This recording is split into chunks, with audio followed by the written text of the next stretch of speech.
Hello and welcome back to the Andrew Plays channel. We're here of course to talk about what everyone's waiting for, Football Manager 2022. And what we're going to go through today, I'm going to tell you about my plans for the new game, as well as 5 save ideas for what you could do for the new game. Just going to be 5 clubs that I think could be a fun challenge. Now before we get too far into this, just want to say if you are looking forward to Football Manager 2022 and the content I'm going to be bringing you, please do leave a like down below, subscribe, hit the notification bell, all the good stuff. Let me know in the comments what Football Manager 22 saves you're going to go for. Let me know if you're taking one of the ideas I give you in just a moment, or if you're just going to go with something, whatever you're going to go with, just let me know. I want to know how you're getting on with your own saves, so go ahead and leave that down below. Now let's get into my first save for the beta. And that is going to be Manchester United. So last year, of course, I did Borussia Dortmund as my beta save, which was very fun. However, I want to do the team that I support. Not very often that I get to play with Manchester United anymore because of the fact that I've started doing YouTube. You make your content based around what you're doing, and you don't get much of a time to play the game. So this time I decided, well, this will be how I get to play as United. I barely did it last year, like I say. Tried to do it for a stream save. Didn't really enjoy Football Manager streaming, so threw that in the bin. Tried out some other stuff. Might try and get back into that at some point with Ashman. We were doing some co-streams. So my initial save is going to be with Manchester United. Team very close to my heart. And yeah, I just want to play with this team we've got at the minute, with Ronaldo, with Sancho, Varane. I want to play with the new signings. I think last year I only managed to get 2 seasons done with United, like in between the times when I was recording videos. So this year, that's what I'm going to do for my beta and see how far we can get, see what we can do with this United team. I know you probably think it's not a massive challenge. The beta's more for fun, learn the game, and that's what I'm going for this year. And there could be a fun save for you as well, if you wanted to give them a go. Obviously, kind of a wealth of attacking talent at the moment. It's going to be interesting to see what we can get out of Ronaldo, because, of course, his stats in real life, absolutely insane. Hopefully we can replicate that and keep him going for another, well, at least until the 2 years of his contract, I would hope. And see what else we're going to change about the team. My first target is going to be a holding midfielder. Absolutely. So obviously I'm doing this looking at Football Manager 2021.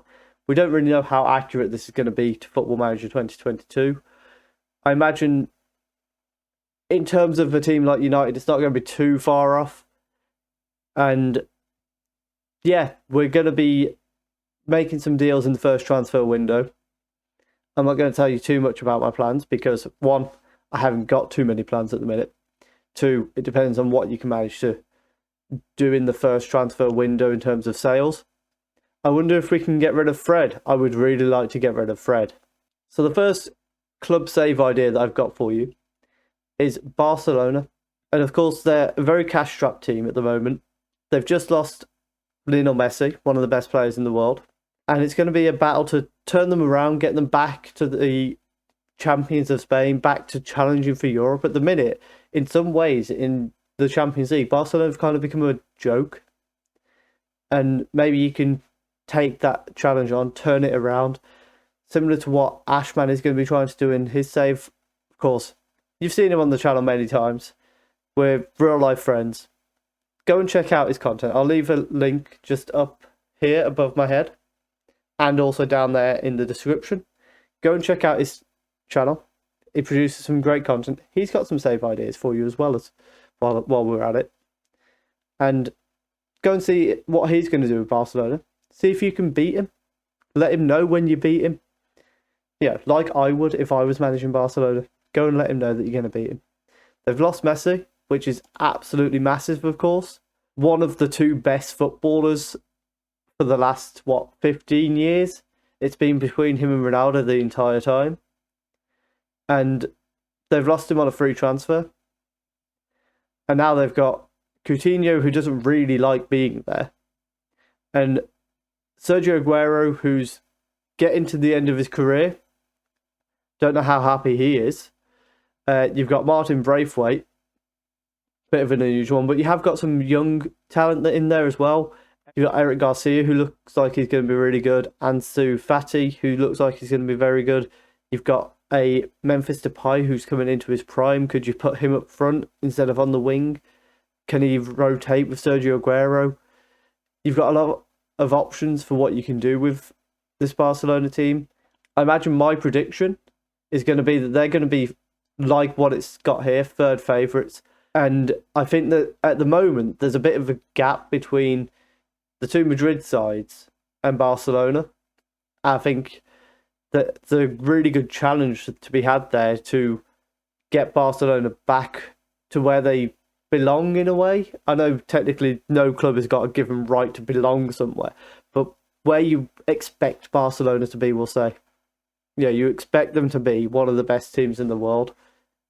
And that could be a challenge, try and get them back to that position of being the best team in the world. You've got this cash-strapped giant that, you've got players on ridiculous wages. £600,000 for Antoine Griezmann, and he's out on loan. He's not even your player at the moment. I believe there's an obligation to buy, but it's still a year until you can get that off your books. 400,000 on Coutinho, who, you've got to find somewhere to offload these aging players. Pjanic, Busquets, Ousmane Dembele's on 210,000. I'm not saying he's not a very good player, but is he £210,000 good? Probably not. So you've got a lot to try and offload and bring in this new wave of players.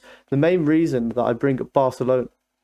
Now, the second team that I've got for you as a suggestion is Braga in Portugal, because they're in this weird position where they're like at a point where they're probably easily the fourth best team in Portugal.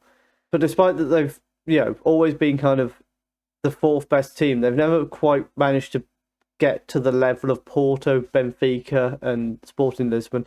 They've always been the Neely guys, to the point that, as you can see here, they've never won the Portuguese league.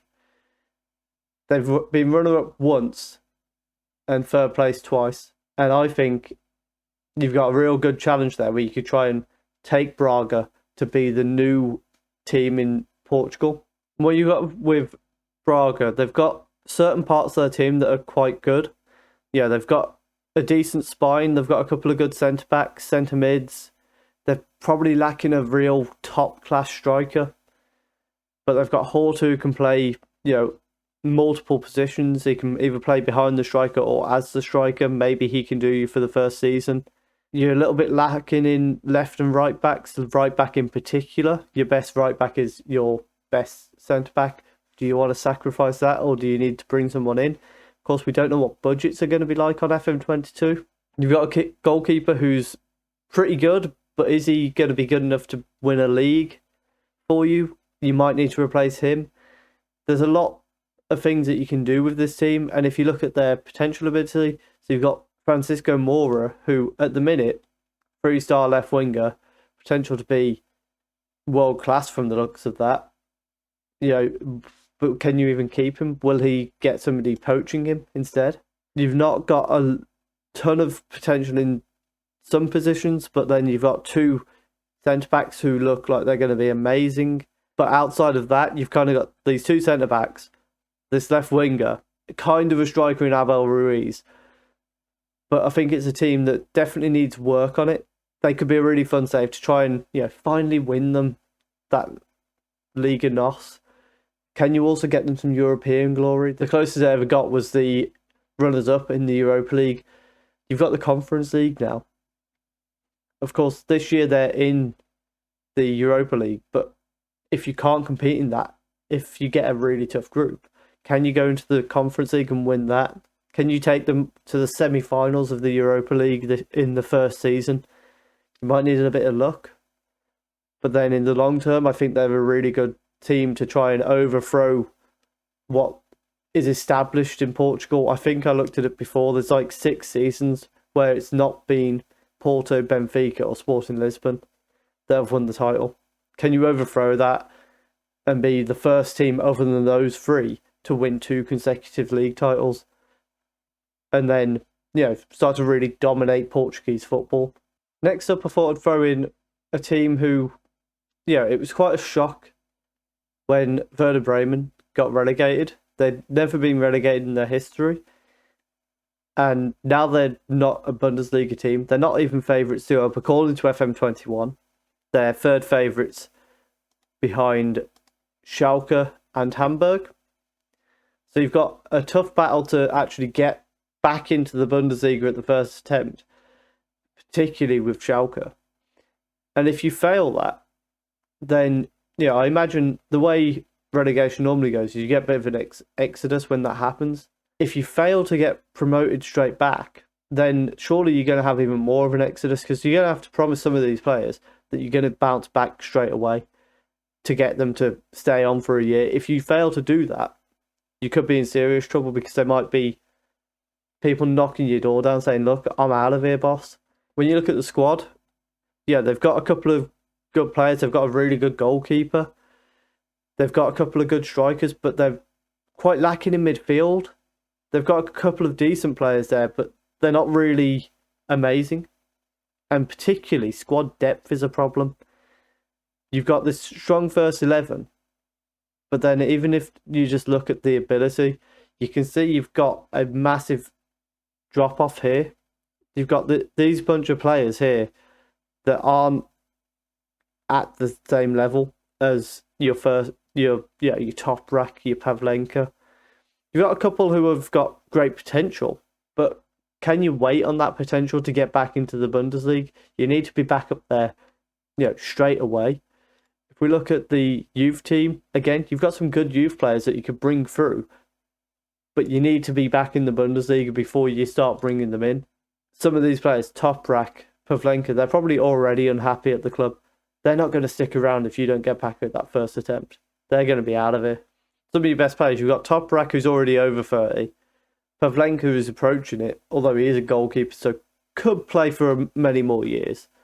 But then you've got a group of players who are 26, that they've not got long left in their prime, and you need to be able to get back into the Bundesliga and bring some glory days back to Werder Bremen. They won 4 Bundesligas, but the last time was back in 2004, and there's just been a steady decline since then. Really, they had this season where they finished 3rd, but then the best they've done since then is 8th, which it doesn't really match what they were doing. But can you bring them back to that level? At the moment, you've got some tough competition in Leipzig, Dortmund, Bayern Munich, of course. So even, if you can get promoted ahead of Schalke and Hamburg, you have to get promoted ahead of both of them, but you need to be ahead of one of them, or you've got a playoff battle, and that could go anyway, because it depends who ends up in it from the Bundesliga side. But you're going to have to navigate Leverkusen. Frankfurt always seem to do well on these games. Hertha Berlin do really well on them. Hoffenheim also do well in my experience. So you've got a lot of teams that get good very quickly that you're going to need to navigate to bring Werder Bremen back to where they were 15 years ago. And I think there'll be a fun save to try and pull off. They're one of these teams, as I say, never been relegated. Your fans aren't going to stand for being in the Bundesliga too very long. You need to get them back up, or there's going to be questions asked of you. And now, just halfway through the video, seems like a good chance to just very quickly touch on my second main series, which is going to be the one that I start when the full game releases on the 9th of November. That is going to be the same as what we did last year, unknown to world known. We're going to start off unemployed with no badges, see where we can get a job. I'm going to slightly alter my plan for what I consider the save being completed. I'm not necessarily going to go for the win the top 5 leagues. It would be nice if that happens along the way. Main aim this year is going to be, I want to win 3 Champions Leagues with at least 2 different clubs, and I want to get just one team and dominate for those 3 years. I want to have at least 2 teams that I build into Champions League winning teams. Ideally, I end up at Manchester United, but as we saw last year, there's a little bit of luck there as to whether the United manager gets sacked at a time when I'm a viable candidate for that job. It never happened last year, unfortunately. That'd be my ideal way to end the series. Again, like I said last year, but last year it wasn't able to happen, unfortunately. As I say, yeah, we're going to be aiming for 3 Champions Leagues with a minimum of 2 different teams. Hopefully 2 different countries, and if we can pick up a couple of league titles along the way, that'd be lovely. Now, the penultimate save idea I've got for you, something a bit different. We're heading to Poland for Lechia Gdansk. Not sure if I'm pronouncing that right. However, I think these guys are a team in a really good position for a fun save. In recent years, they've had a massive rise back up the divisions after being relegated to the 4th tier. And then since then, they kind of got back on their feet in the league. They've finished 4th, 5th, 4th, 13th, which was a bit of a dodgy year for them, but then 3rd and 4th again. They're always the nearly guys in Poland. This is a save where you can not only build the team, but you can build the league. Try and get the Polish football to be competitive in Europe. Does that mean occasionally, when you're the top team in Poland eventually, does that mean selling off occasional players to teams like Warsaw, who are going to be competing with you, but you need to improve them so that you can improve the coefficient of Poland? Maybe you do. I've seen people do it in like the build a nation saves. Sometimes you have to do that. And the thing with Gdansk, they've never won the Polish division. They've come close a few times, but they've never been the team in Poland. They've always been these nearly guys, but at the minute they've got this really strong spine. They've got a couple of really old players. However, your 2 best players are both 35. After them, you've got quite a good young set of players. Admittedly, some of them, 27, 28, but that's their prime.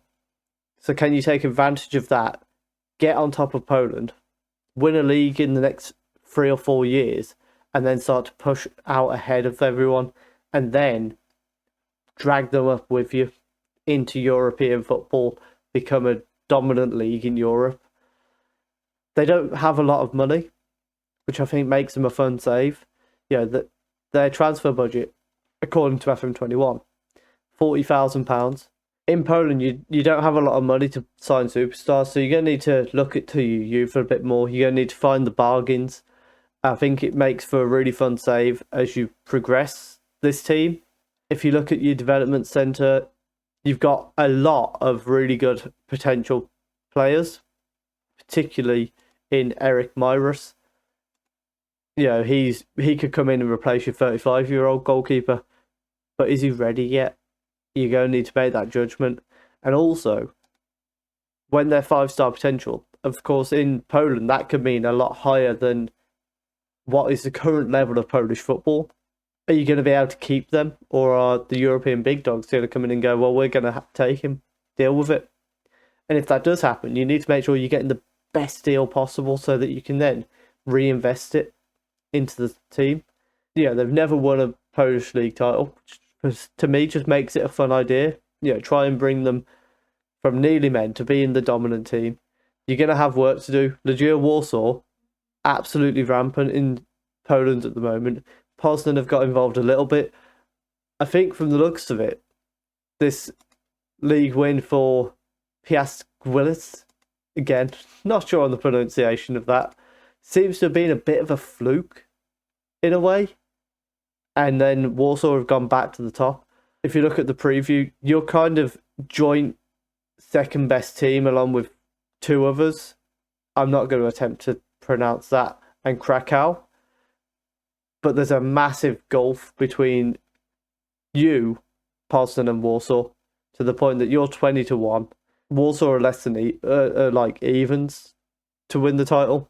You've got a big bridge. You've got a big gap to bridge there, which means taking over Poland is going to be difficult enough. Then you've got to try and take over Europe after that. The final save, it's got to be Newcastle United, the team that have just had millions of pounds invested into them. Admittedly, this is looking at before that's happened on this database, but of course, in reality, you're going to have a lot of money to spend. And when you look at the Newcastle team at the moment, there's so many places you can improve it. You need a new striker because Callum Wilson's good, but you can do better than Callum Wilson when you've got as much money as Newcastle now have. Their midfield, I don't think is that good. You need a new goalkeeper, surely. Dubravka is your best keeper, but all of them are starting to get up there in age. You need somebody who's going to be, able to push you up the league. Your defence is quite good. But you've only got kind of that three or four centre backs. You need more depth there.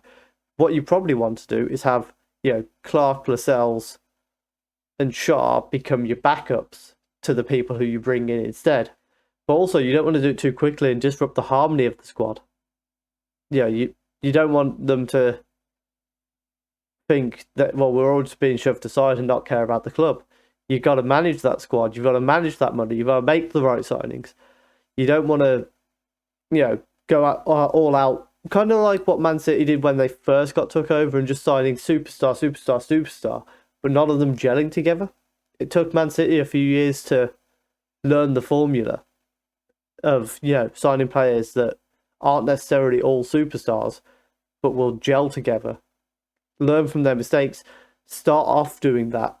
And you could have Newcastle, into the Champions League in 3 years, maybe less if you're really good with your money. I would probably take about 3, probably 4 years for me to get them into the top 4, and then push them on towards the league title. I actually had a really fun Newcastle save back on FM11, of course, before the money. But I had this great spine of Brazilian players. I still remember Tohinho, the attacking midfielder, who was phenomenal. If you get a player like him, you'll be well away. I won the league and the Champions League with that team, and then dropped down to 7th. It's not important. But Newcastle, with all this money invested, I think can be a really fun save to just throw yourself into. And my final point, just before I wrap up the video today, is what I plan for my second save to be after I finish Unknown to World. Now, I think I'm going to make it completely separate this year, so that I've found myself a bit overwhelmed running the two side by side. And my current plan is Lanzarote. The only reason really being is I went there a number of years ago. Really nice place. Absolutely fantastic island. Just stunning, beautiful place. And I thought, well, they're this small island off the coast of Africa, but part of Spain, of course. Can you take a small island like that and get them into the La Liga? I know Tenerife did for a while. I think they might still be there. That might be wrong. Can we, turn Lanzarote into what Tenerife have been? Can we overtake Tenerife? This is a very preliminary plan. It may well change. Let me know if there's anything you'd like to see me do for the second save after Unknown to World Known. Like I say, not really sure what it's going to be. This is just something that is in my mind that I would like to do. I've always thought about doing it, never actually have done it. I've always had the plan that me and my wife both like football. We've always wanted our honeymoon to be in Lanzarote and go and watch one of their games. So COVID stopped us doing that. Maybe I can relive it through Football Manager sometime in the next year. We'll have to see what we can do. That's my current plan. Let me know if you'd like to see something else. I'm not set on Lanzarote. It's just an early thought in my mind of what I could do after Unknown to World Known. But of course, subject to change. But if you are looking forward to the new Football Manager 2022, my Manchester United beta save, or any of the other content that I'm going to be bringing your... But if you are looking forward to Football Manager 2022, my FM22 beta save with Manchester United, let me know down in the comments below. Let me know what you're going to be doing for your beta save, for your main save. Let me know. Hit like, subscribe. Let me know if you're excited for the content that's going to be coming this year. It's my second year on YouTube coming up. So very happy that I've managed to stick with it for the full year. 245 subscribers at the time of recording. Massive thank you to everyone who has supported the channel over the last year. Keep it up. It's really appreciated. And let's push on, why not, to 500 in the next year. Thank you very much for watching.